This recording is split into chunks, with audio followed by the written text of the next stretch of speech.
2 चम्मच अदरक लहसुन, 2 चम्मच दलीम का मसाला, नमक स्वाद अनुसार। ये है हमारी दालें, जो है क्या कहते हैं, ये है हमारी 5 दालें। जो चने की दाल मैंने पहले से भिगो दी थी, वो गलती नहीं है।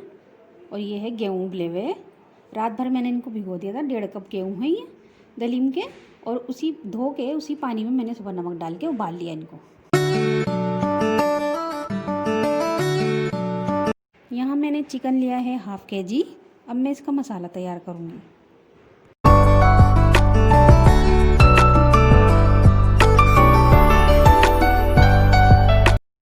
यहाँ मैंने एक प्याज ली है, इसको गोल्डन ब्राउन करना है।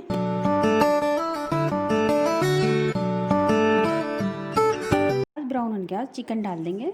चिकन का कलर थोड़ा चेंज हो जाए, फिर उसके बाद हम इसमें अपने मसाले डालेंगे।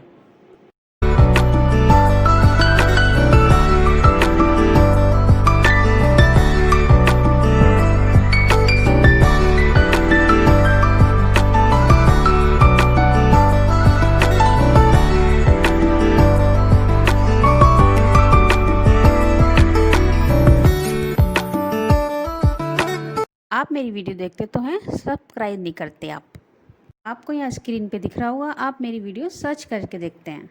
अगर आप मेरे चैनल को सब्सक्राइब कर लेंगे तो मैं अपनी वीडियो आपके पास खुद लेके आऊँगी।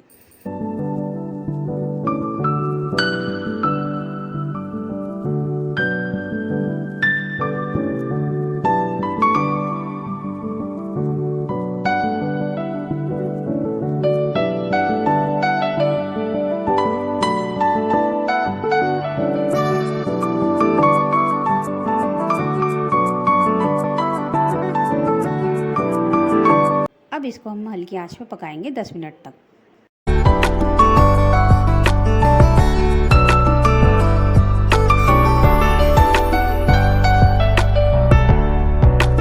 अब इसमें हम गेहूँ डालेंगे। जो उबालने के बाद थोड़ा सा मैंने इसको मिक्सी में चला लिया था, पूरा नहीं पेस्ट करा, इसका दरदरा रहने देना है। इसको पूरा पेस्ट करने से अच्छी नहीं होती। अब ये 5 दालें हैं, मैंने इनको उबाल लिया था नमक डाल के। अब ये भी इसमें डाल देंगे हम।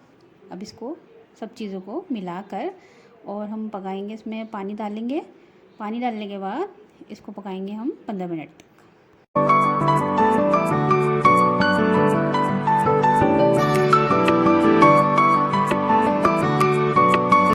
यहाँ मैंने चिकन के पीस निकाल के इनको बोटियों को मैश कर लिया था, और अब इसमें हम डाल देंगे दलीम में।